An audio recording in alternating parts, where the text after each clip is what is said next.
गर्मियों की एक उमस भरी रात थी।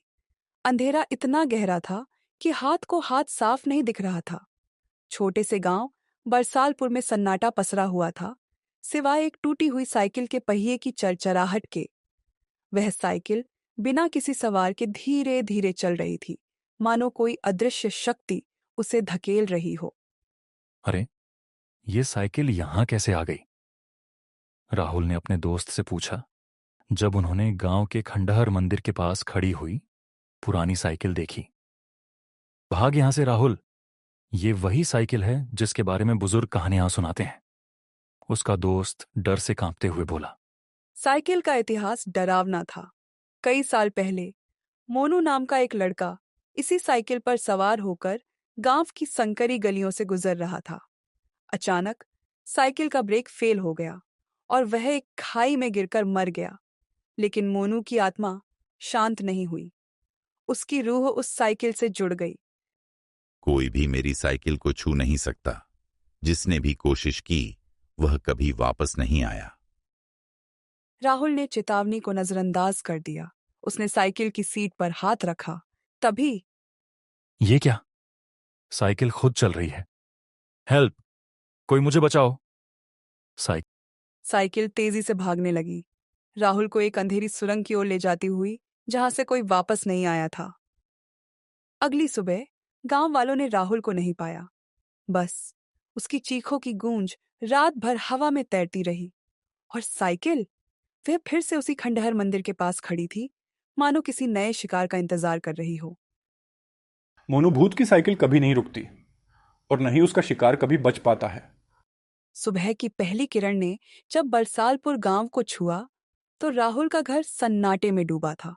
उसकी मां ने उसे पूरी रात घर नहीं आते देखा था। गांव वाले इकट्ठा हुए और सभी की नजरें उस टूटी हुई साइकिल पर टिक गईं, जो अब भी मंदिर के खंडहर के पास खड़ी थी। मेरा बेटा कहाँ है? उसने इस साइकिल को छू लिया नहीं?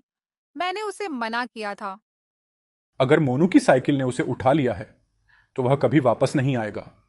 गांव वालों ने साइकिल को जलाने या नदी में फेंकने की कोशिश की, लेकिन हर बार वह रहस्यमय तरीके से वापस उसी जगह आ जाती। एक हफ्ते बाद एक नया लड़का, विक्रम, जो शहर से अपने नाना के घर आया था, उसने साइकिल देखी। अरे वाह, ये पुरानी साइकिल तो क्लासिक है। मैं इसे ठीक कर दूंगा। नहीं, प्लीज मत छुओ उसे। वो भूतों की साइकिल है। लेकिन विक्रम नहीं माना। उसने साइकिल पर हाथ रखा। तभी साइकिल का पहिया अचानक घूमा और एक ठंडी हवा का झोंका विक्रम के चेहरे से टकराया। उसकी आंखों के सामने अंधेरा छा गया। जब विक्रम की आंखें खुलीं, तो वह एक अजीब सी जगह पर था। एक लंबी अंधेरी सड़क, जिसके दोनों ओर पेड़ों की छाया में चेहरे मुस्कुरा रहे थे। साइकिल बिना किसी के धकेले तेजी से भाग रही थी। ये कहाँ आ गया मैं? रुको रुको! तभी उसे सड़क के किनारे एक छाया दिखाई दी। एक लड़का, जिसका चेहरा पीला और आंखें खाली थीं। तुम भी अब मेरी सवारी हो, जैसे मैं हूं। विक्रम ने देखा कि सड़क के किनारे कई और छायाएं खड़ी थीं। सभी उन लोगों के भूत थे जिन्होंने कभी साइकिल को छुआ था। मोनू ने बताया कि उसे एक श्राप मिला है, जब तक कोई उसकी जगह नहीं लेता वह आजाद नहीं हो सकता। मुझे माफ कर दो, मैं तुम्हें नहीं छोड़ सकता। विक्रम ने संघर्ष किया, लेकिन साइकिल ने उसे एक गहरी खाई की ओर धकेल दिया। गांव में विक्रम भी गायब हो गया था, लेकिन इस बार राहुल की छोटी बहन प्रिया, जो सब कुछ देख रही थी, ने एक पुरानी किताब में इस श्राप का उल्लेख पाया। मैं इस साइकिल को नष्ट कर दूंगी, चाहे जो भी हो जाए। क्या प्रिया इस डरावने चक्र को तोड़ पाएगी, या वह भी मोनू के शिकारों में शामिल हो जाएगी? प्रिया ने कांपते हाथों से उस पुरानी किताब के पन्ने पलटे। किताब का नाम था बरसालपुर के अधूरे श्राप। उसमें लिखा था कि साइकिल कोई साधारण वस्तु नहीं, बल्कि एक प्रेत यंत्र शाट है, जिसे सालों पहले एक ओझा ने बनाया था।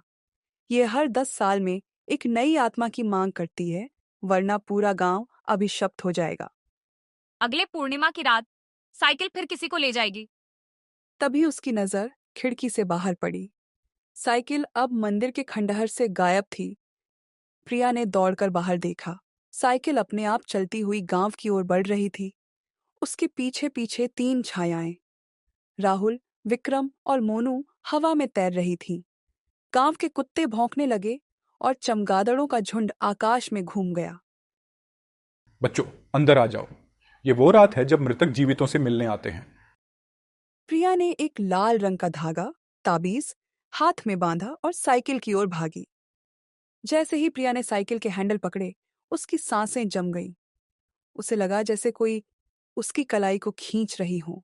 आंखें मूंदते ही वह एक अज्ञात दुनिया में पहुंच गई। एक टूटा हुआ पुल जिसके नीचे काला पानी बह रहा था। मोनू का भूतद अब और विकराल हो चुका था।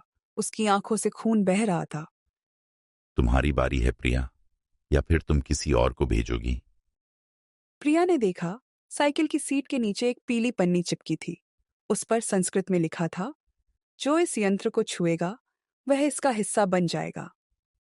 केवल एक ही रास्ता है, अगला शिकार चुनो या खुद श्राप को समाप्त करो। तभी प्रिया को याद आया, उसकी दादी ने कहा था कि हर श्राप की कीमत चुकानी पड़ती है। प्रिया ने जोर से चिल्लाकर कहा। मैं तुम्हें और किसी को नहीं ले जाने दूंगी। उसने साइकिल को पुल की ओर धकेला। मोनू का भूत उस पर झपटा, लेकिन प्रिया ने ताबीज को आग लगा दी। एक ज्वाला भड़की और साइकिल काले पानी में गिरते हुए टुकड़े टुकड़े हो गई।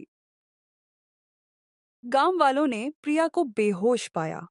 उसकी हथेली में साइकिल का एक टूटा हुआ पहिया था।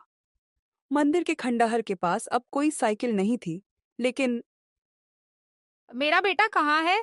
क्या वो वापस नहीं आएगा? तभी एक अज्ञात आवाज हवा में गूंजी।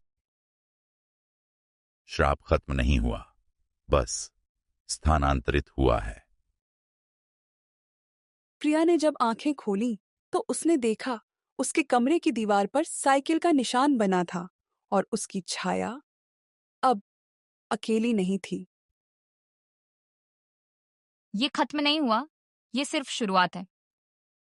दीवार पर साइकिल का निशान खून से लिखा था और फिर उसने सुना, तुमने साइकिल तो तोड़ दी प्रिया, पर अब तुम्हारी आत्मा मेरी सवारी बनेगी।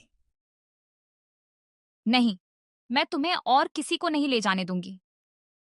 अगली सुबह गांव वालों ने प्रिया को उसी खंडहर में पाया जहां साइकिल कभी खड़ी होती थी। उसकी आंखें अब पूरी तरह काली थीं और उसके हाथ में एक टूटी हुई घंटी। अंतिम साइकिल घंटी की आवाज, फिर डरावनी हंसी। प्रिया ने समझ लिया था, साइकिल को नष्ट करने से कुछ नहीं होगा। असली रहस्य तो मोनू की आत्मा में छिपा था। मोनू, मैं जानती हूं तुम्हें बलि चढ़ाया गया था, पर अब और नहीं। श्राप कभी खत्म नहीं होता, वह बस नया शिकार ढूंढता है।